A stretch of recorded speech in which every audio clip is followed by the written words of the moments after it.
I rarely went back to my hometown during vacation, but after dinner, my dad ordered me to wash the dishes. I froze. Don't we have a housekeeper? My mom frowned. Laura works so hard taking care of us every day. Since you're back, you should let her rest. You should do everything. But I couldn't understand. I'm paying her to be our housekeeper. Isn't that what she's here for? Why should I pay money and still do the work myself? This comment made the housekeeper cry and angered my parents. My mom frowned. What good are you? I barely see you once a year. Laura's more thoughtful than you. At least she's here every single day. My dad pointed at my nose. Don't bother coming back anymore. From now on, Laura is our real daughter. You can go do whatever you want. I laughed bitterly. I was busy with work, but I sent home plenty of money every month and even hired an expensive housekeeper. Yet in the end, they treated the housekeeper like their daughter. If that's how it is, I won't be paying the housekeeper's salary anymore. The company gave us time off, so I went home early. I wanted to surprise my parents, but when I got to the house, my key wouldn't open the door. I tried several times, but the key still wouldn't turn. That's when I realized they'd changed the locks.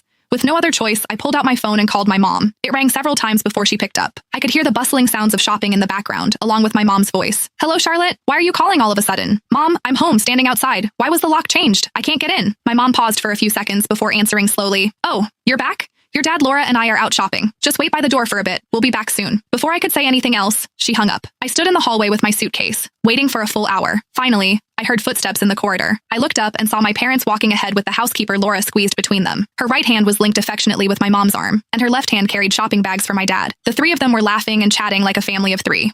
When they reached the door and saw me standing there, none of them looked surprised. My dad just glanced at me indifferently, and my mom only said casually, "Oh, you're back." Laura, on the other hand, immediately let go of my mom's hand. A warm smile spread across her face as she hurried toward me. "Charlotte, you're home. Why didn't you tell us in advance? We could have picked you up." I forced a smile and nodded slightly, my eyes falling on the door lock. "When was the lock changed?" "Why didn't anyone tell me?" Laura quickly explained. "It was changed a month ago. The old lock was getting stuck. It wasn't very safe. I was worried about Uncle and Auntie since they're getting older, so I had someone install a new one. I didn't have time to tell you. Please don't mind, Charlotte." Before I could respond, my dad snorted coldly and pushed open the door, his tone dripping with dissatisfaction. "Someone who couldn't even come home for Christmas. What difference does changing the lock make to you?" I knew my dad was still upset that I hadn't come home for Christmas. He was holding a grudge. I didn't want to start a fight the moment I got back, so I didn't respond and just followed them inside. After entering, I instinctively went to the shoe cabinet to get my slippers, but I saw my pair of fleece slippers on Laura's feet. Laura noticed my gaze and awkwardly pulled out a pair of disposable slippers from the bottom of the cabinet, handing them to me. "Charlotte, I'm sorry. I put on the wrong ones. Wear these for now." I looked at the thin disposable slippers, then at my fleece slippers on Laura's feet. A strange feeling rose in my chest, but I didn't say anything. I silently changed into the disposable slippers.